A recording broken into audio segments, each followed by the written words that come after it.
Is it possible they do not realize that we shall never cease to persevere against them until they have been taught a lesson which they and the world will never forget?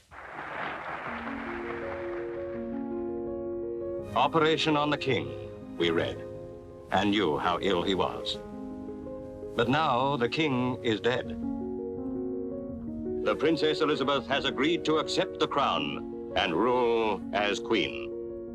Queen Elizabeth II, the longest reigning monarch in British history, ascended to the throne and was crowned Queen at the tender age of 27. Since that historic day, Her Majesty has worked with over a dozen prime ministers who have formed successive governments on her behalf.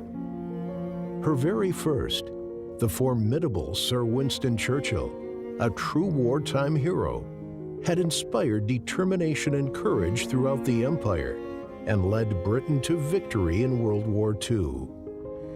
With age comes experience, but would his traditional views and tactics cause friction in his relationship with the modern monarch? I would say to the House, as I said to those who have joined the government, I have nothing to offer but blood, toil, tears, and sweat. The people had chosen Winston Churchill as their prime minister. Britain was a world power. When statesmen like Winston Churchill talked, nations listened. We shall defend our island, whatever the cost may be. He has been a great Parliament man. He loved the place, and the place loved him. War is full of mysteries and surprises. Sir Winston Churchill, Her Majesty's first Prime Minister.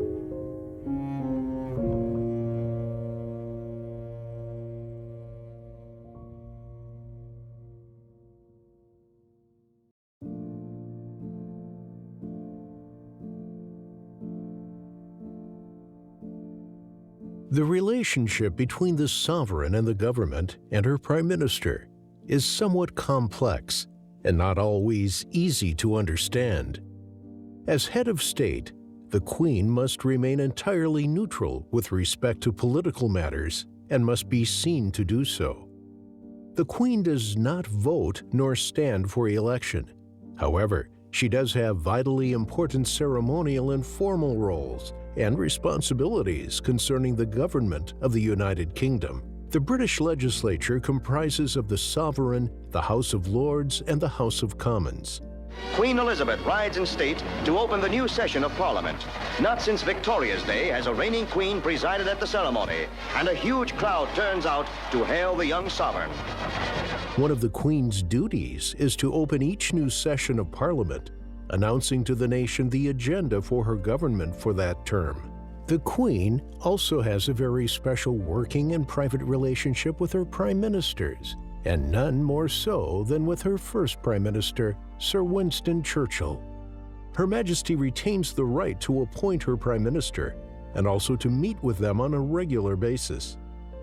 Those private weekly meetings have offered great solace to some Prime Ministers, each of whom has honored the absolute confidentiality of these informal talks, but each of whom has also acknowledged the personal support they have felt in what must often be a lonely position of responsibility.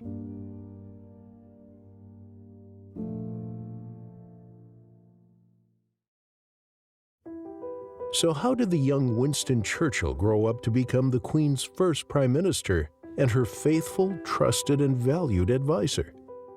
Churchill's journey to becoming the Queen's first Prime Minister took him through an extraordinary and fascinating life, dogged by family turmoil, early financial hardship, and all the rigor and challenges of 2 world wars. Winston Leonard Spencer Churchill was born at Blenheim Palace in Oxfordshire in 1874 into an Old English aristocratic family. His father, Lord Randolph Churchill, was himself a member of Parliament and a respected statesman, and his mother, Jenny Jerome, daughter of a successful and wealthy businessman and a popular socialite, was originally from the United States. Churchill's early education years did not cover him in glory. He struggled at school and was noted for his relatively poor academic performance, as well as his challenging behavior. But when his creative side blossomed and his confidence grew, he eventually passed the entrance exam to Harrow School.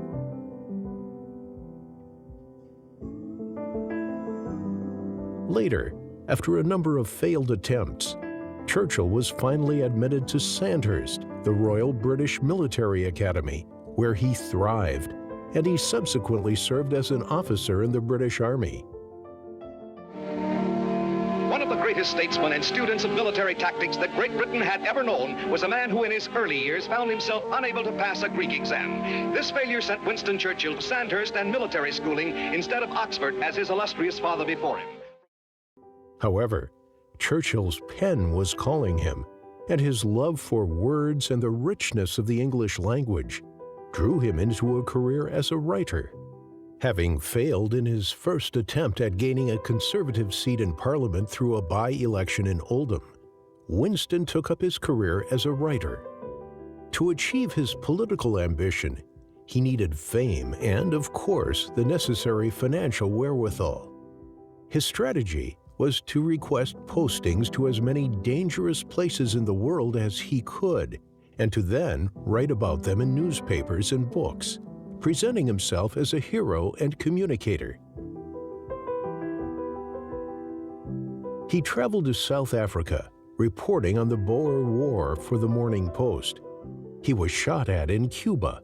He fought on the Afghan border, and he faced a cavalry charge in the Sudan. His most famous headlines were made when he escaped Boer captivity from a military prison in South Africa. Churchill first took his seat as an elected representative in the House of Commons in 1900. From then on, he was to leave his mark on history both at home and abroad.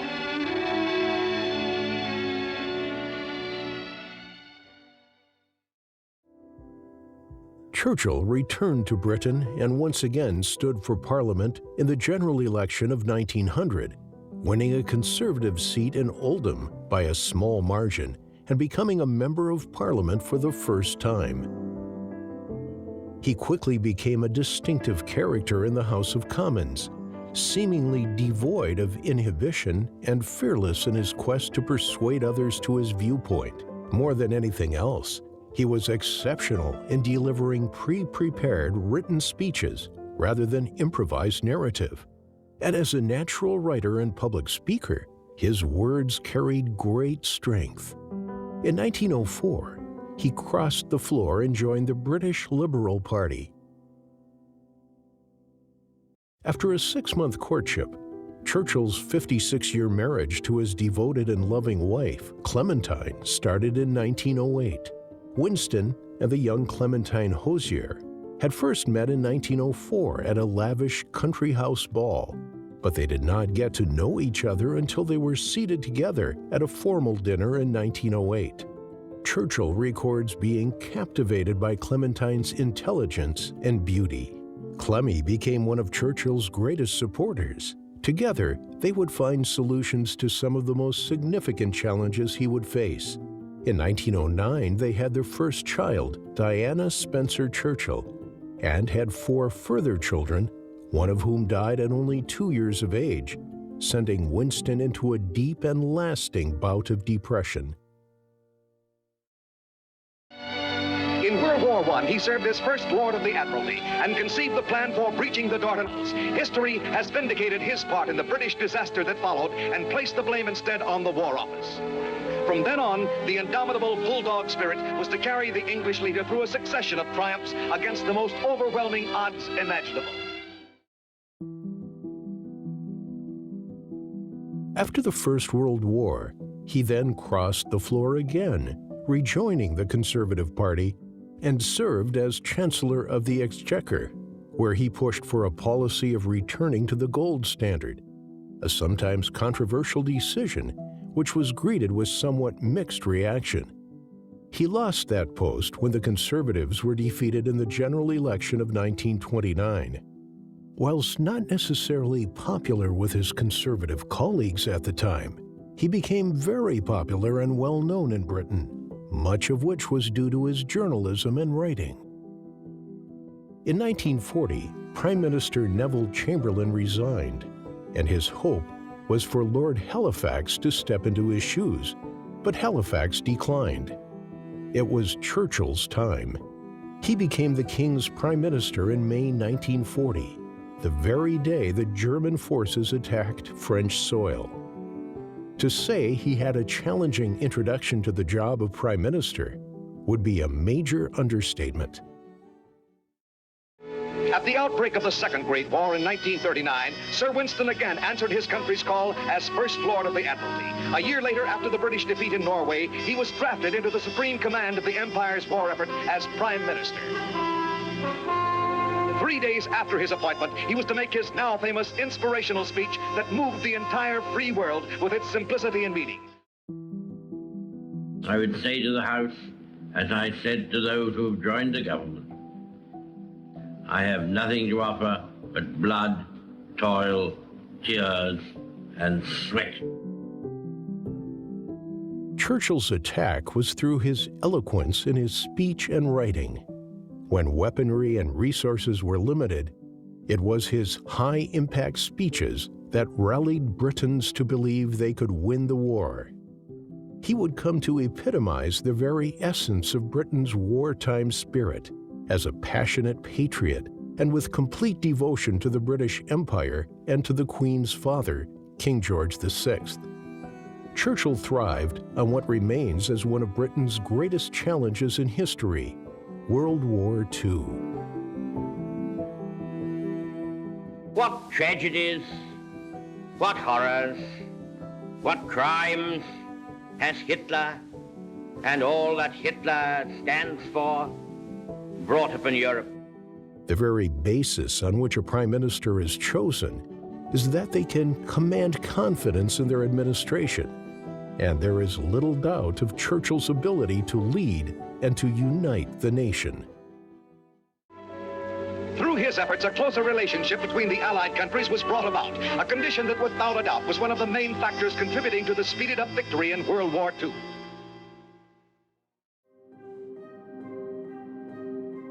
A coalition government was formed with a war cabinet including Chamberlain and Halifax.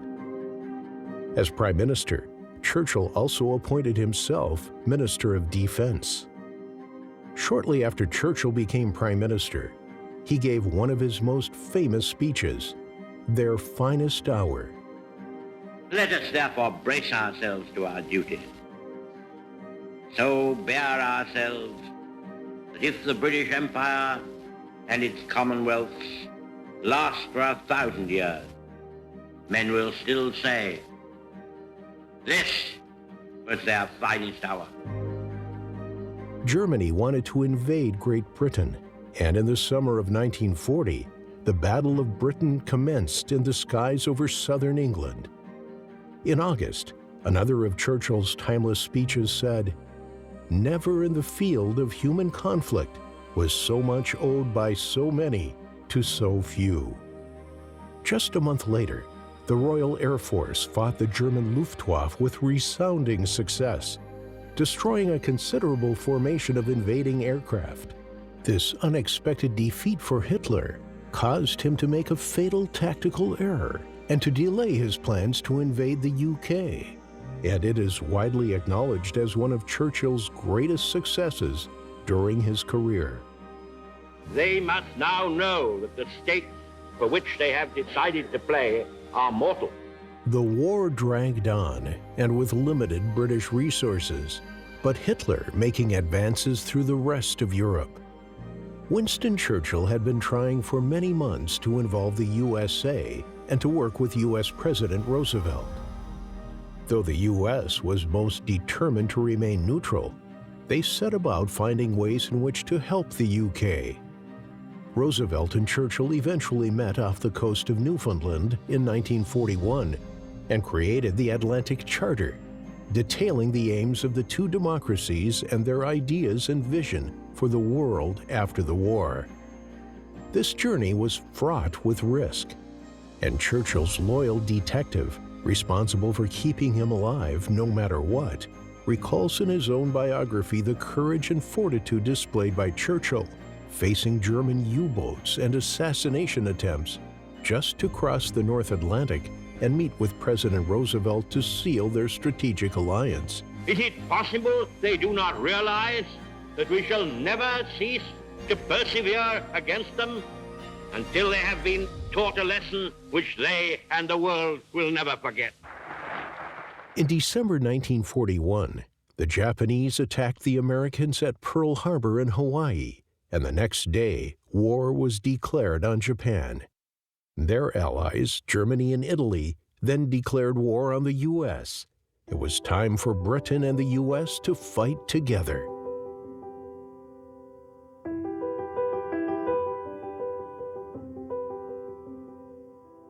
Where Mr. Churchill returned after his third meeting with America's great statesman and leader, President Roosevelt, where secret plans were made. Yes, plans which will hasten the day when British and American armies will march into countries not as invaders but as liberators. The Allied war strategy was closely developed and agreed upon between Churchill, Roosevelt, and the Soviet leader Joseph Stalin. The enemy is still proud and powerful. War is full of mysteries and surprises. By singleness of purpose, by steadfastness of conduct, by tenacity and endurance, such as we have so far displayed, by these and only by these can we discharge our duty to the future of the world and to the destiny of man.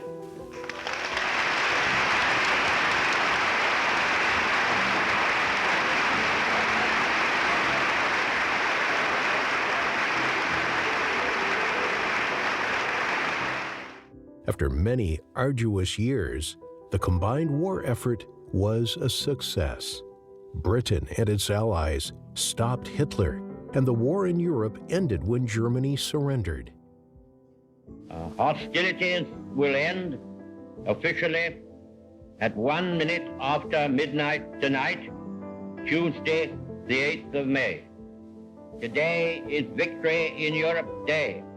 VE Day was a time for great celebration, and parties ran late into the night. It is said that the young princesses Elizabeth and Margaret disguised themselves to join the street parties and celebrations, only returning to the safety of Buckingham Palace in the early hours of the next day. Her Majesty openly admitted to sneaking out the back door of Buckingham Palace to join the celebrations, and hiding her face under her army hat to avoid recognition. Long live the cause of freedom. God save the King.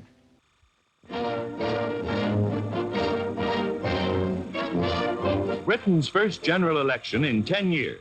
All over England, in city and hamlet, the polls are open to elect a new parliament and determine who will be Britain's next prime minister. Sir Archibald Sinclair of the Liberals, the Labour Party's Clement Attlee, or Winston Churchill, nominal leader of the Conservatives. Sir Winston Churchill achieved international respect and a reputation as a wartime hero after victory in World War II.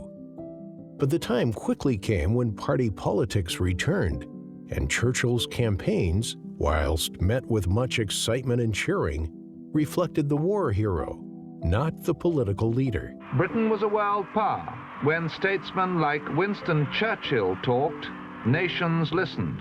After so many years of hardship throughout the war, the British public decided they wanted a brighter-looking future, and the promises made by Clement Attlee, leader of the Labour Party, held much promise.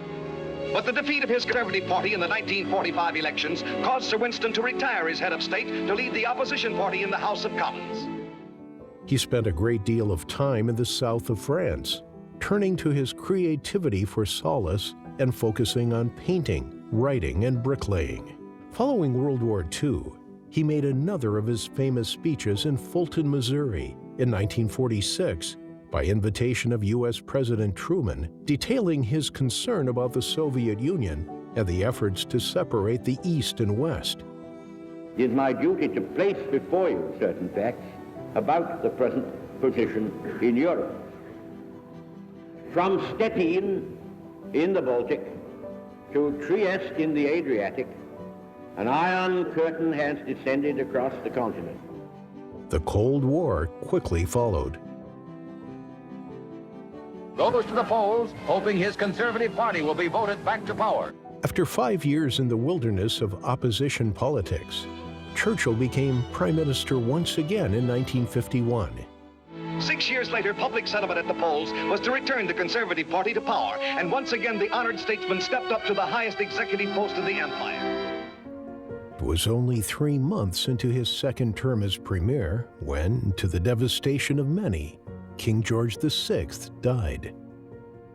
It is said that although Churchill and King George VI were something of polar opposites, King George, a gentle, shy soul, and Churchill, a lively, formidable character, had over time become very close, much of which was likely due to the camaraderie and mutual support during the wartime effort. They became confidants and close friends. Churchill had supported and served his monarch and fulfilled his duty assiduously. King George VI had been struggling for some time with his health and had undergone lung surgery. The king was gravely ill, and even as we watched and waited, the nation prayed. Operation on the king, we read, and knew how ill he was. But success seemed to crown the skill of the surgeon. But now the king is dead. It was in Kenya, at the Royal Hunting Lodge, that the news of the king's death reached his daughter. When she returned from a night in the forest, it was to learn that she is now the queen, acceding to her father's throne immediately. There is no break in the continuity of the British monarchy. It was her own decision to return at once to London. Long live the Queen! The rulers of our land meet to welcome the new Queen. There too, the Duke of Gloucester, her uncle, and the Lord Chancellor. The Premier and Mr. Attlee, leader of the opposition, are agreed in this great moment of our history. Her tour of the Commonwealth cancelled. The princess we knew as a girl and watched in the even growth of her stature comes back to meet her ministers as queen over the great lands that for 15 years acknowledged her father as head. Now the Princess Elizabeth we knew and loved returns amongst us as our queen. Before her plane, her government and leaders of the other parties receive her greeting. No queen had ever such counselors so predetermined to give of their best. No queen had ever such a people so devoted. Through the long years, she had grown amongst us, one of us. The little girl we knew has become Queen Elizabeth. The love we gave her has become allegiance.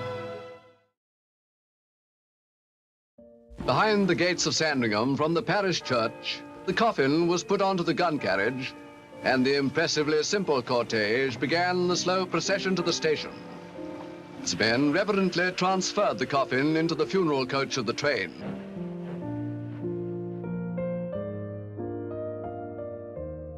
Through the London streets, where so often the eager crowds had cheered, the procession wends its silent way.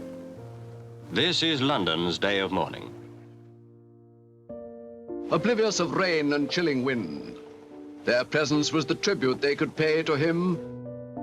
It is said that Churchill took this death very badly, and that those around him did not realize the extent to which he felt great sadness for the loss of the monarch.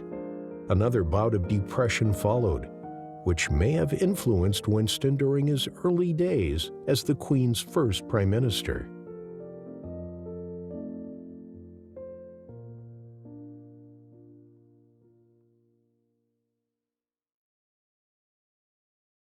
And now the Palace of St. James, the center of the Commonwealth, London. The heralds come out, the court officials of Great Britain. Watching is the man who has shaped so much of our destiny.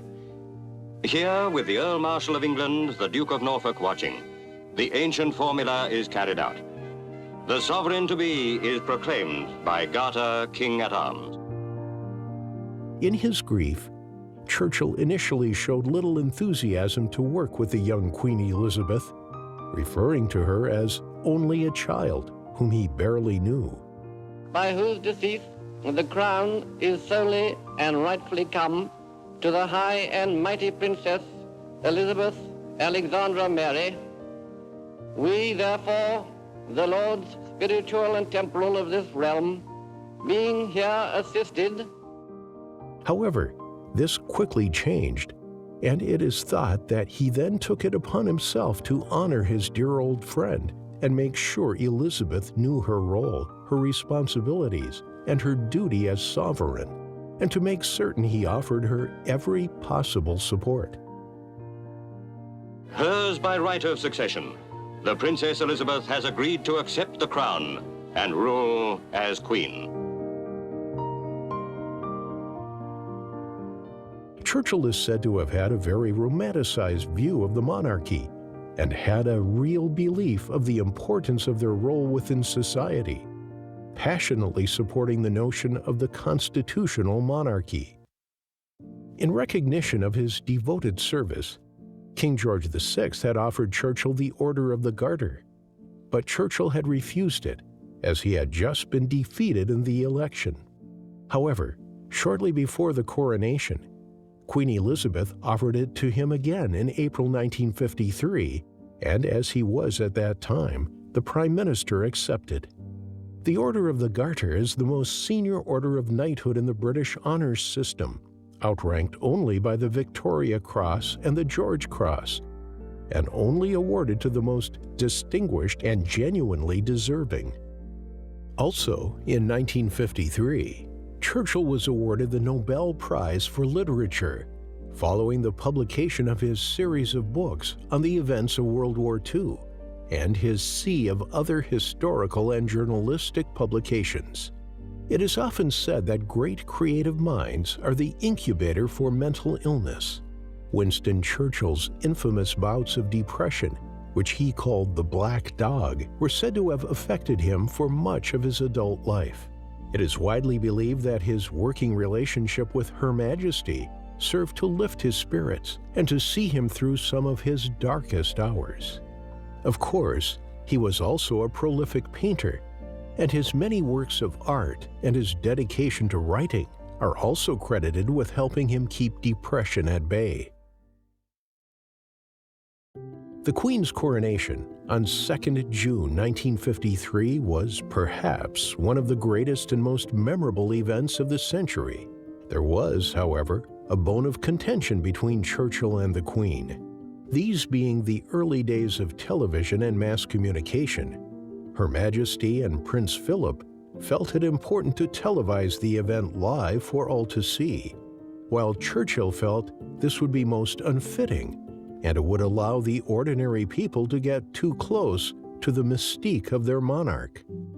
The Queen prevailed, and the momentous event was broadcast live on television to the nation and relayed to other parts of the Empire and Commonwealth.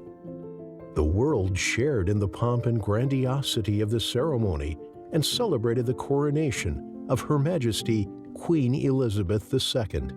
Churchill's entrance to the occasion cemented Winston's position as a beloved national treasure, as he waited to be almost the last to arrive, waving royally to the cheering crowds. Churchill's daughter Mary is reported to have said that the Queen had quickly captivated him, and he had acknowledged her immense sense of duty. Churchill was, of course, born during the reign of Queen Victoria. So when Queen Elizabeth II was crowned, it is said he was thrilled to once again sing the national anthem as God Save the Queen.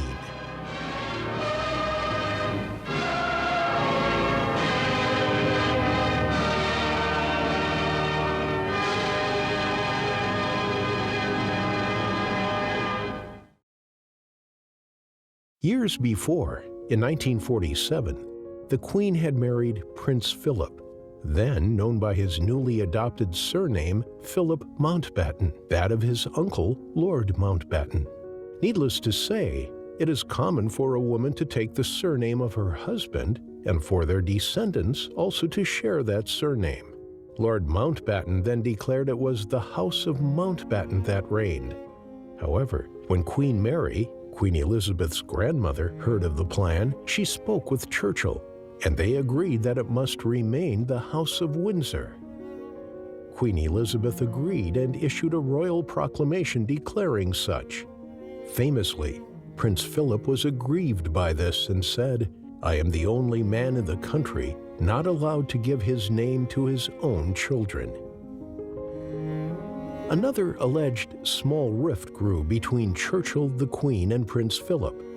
Buckingham Palace is the official London residence of the sovereign, and Churchill insisted that the Queen and Prince Philip move in immediately. This caused some considerable dismay to the royal couple, as they had put a great deal of time and effort into creating a home for themselves at Clarence House. There was, reportedly, significant pushback and upset, but they eventually agreed and moved into Buckingham Palace, reputed at the time to be cold, drafty, and damp. 3 weeks after the coronation, Churchill's health went into rapid decline. He had a sudden and significant stroke, causing partial paralysis. He was taken back to his home, Chartwell, and given time to recover.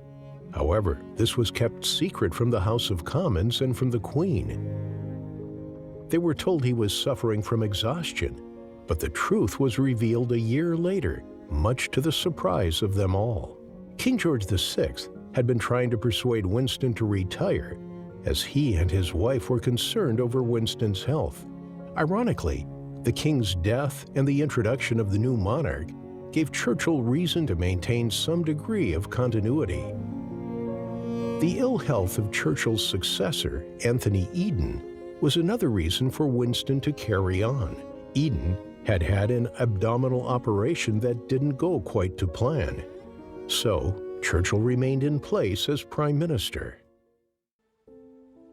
The late King's daughter became England's second Queen Elizabeth. Carefully reared to her responsibilities, she has already captured the affections of Britons during her short reign.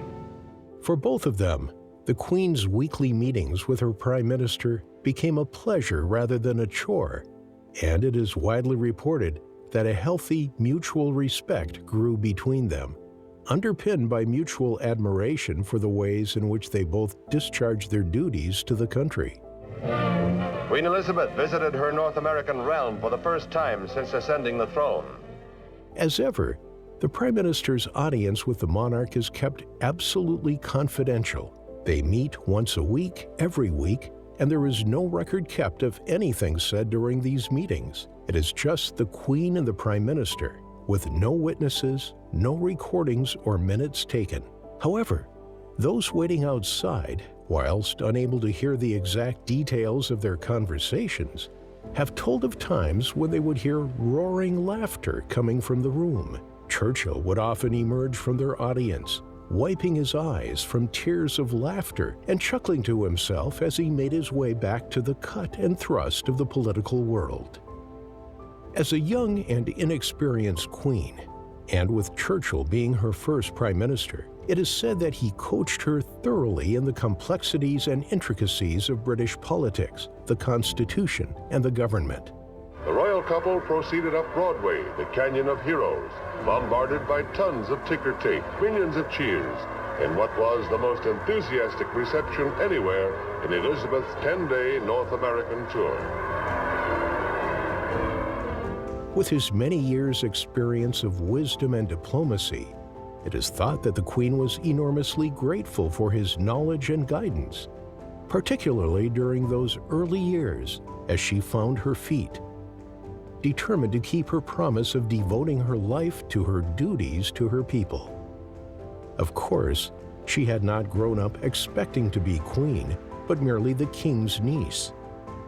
However, her father, King George VI, became king following his brother's abdication and when he was thought to have a long life ahead of him. His was the first voluntary abdication in 1,000 years of British history, an abdication he explained to his far-flung empire in the most dramatic and heart-rending farewell ever broadcast. Believe me, when I tell you that I have found it impossible to carry the heavy burden of responsibility without the help and support of the woman I love. It was initially thought likely the young Princess Elizabeth would not need to take the role of the monarch for quite some time, so there would be many years ahead for her to prepare for the role, learning from her father and the palace courtiers and advisors. Alas, her father's early demise thrust her into the leading role at a very early age. Over time, Churchill and his queen grew closer and developed an enduring friendship. His respect and appreciation for the monarchy only grew, and it is believed that the Queen held great affection and fondness for Winston.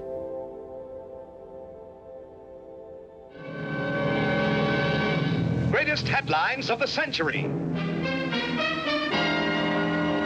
Dateline, London, April 5th, 1955. In a moment, the story. Ladies and gentlemen, I am now nearing the end of my journey. I hope I still have some services to render. But in 1955, the advance of time did to Churchill what dictators' armies and warplanes had failed to do. He chose to surrender. Queen Elizabeth and Prince Philip attended a formal dinner party at the venerable statesman's residence at 10 Downing Street. Sir Winston had announced retirement at the age of 81, an inspirational life of public service that had... Churchill resigned as Prime Minister in 1955, though he remained a member of Parliament for several years thereafter. With advancing years and in poor health, he was past his prime, and during those last few years, much of his work had been conducted from his bedside. During his illness, Queen Elizabeth wrote a letter to Churchill stating that no prime minister would be able to hold the place of my first prime minister, to whom both my husband and I owe so much, and for whose wise guidance during the early years of my reign I shall always be so profoundly grateful. This great parliamentary institution, the Palace of Westminster, is going to miss Winston Churchill perhaps more than it's missed any other previous parliamentarian. He has been a great Parliament man. He loved the place, and the place loved him. Churchill described the Queen as understanding her duties as a sovereign by instinct, and of fulfilling her duties in exemplary fashion. Both publicly and privately, he heaped praise for the work she was doing. Churchill continued as an MP until the general election in 1964. And I know was capable of satire, a bit of a joke at the expense of his friends and colleagues, but always in such a witty way that even if the victim, if he'd have been there, could not but have enjoyed it. I remember Stafford Cripps coming to the cabinet while he was Minister of Aircraft Production, stated his case, answered questions, and when it was up, finished, stood up, erect, confident that he was right, and as he went out, as he passed the cabinet door, Winston said, "Ha ha, there, but for the grace of God, goes God."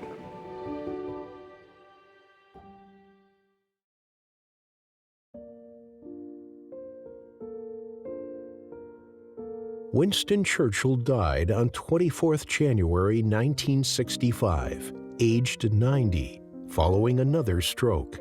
Plans for Churchill's funeral, known as Operation Hope Not, were put into action. Protocol dictates the Queen should be the last person to arrive at any function. But the Queen chose to break with tradition on this occasion, and she arrived before his family. They were then asked to join the Queen. This was an extraordinarily sad occasion for so many. The loss of a true statesman, a veritable and courageous war hero, and the most admired and revered leader of the time. Tens of thousands gathered and waited in line to pay their respects. It had been decided that he would have a state funeral, a very rare occurrence, usually reserved for royalty and people of very great significance. Churchill was undoubtedly one of the most renowned political figures and leaders of all time. With such a reputation, it was clear that there was a great sense of mourning around the nation upon his death. That ability to communicate clearly and passionately served Churchill well as a revered orator, a popular author, and a most persuasive statesman. In a 2002 BBC poll, Winston Churchill was voted the greatest Briton ever, mainly for his efforts during the Second World War. To Her Majesty, the Queen, Sir Winston Churchill will always be her first Prime Minister.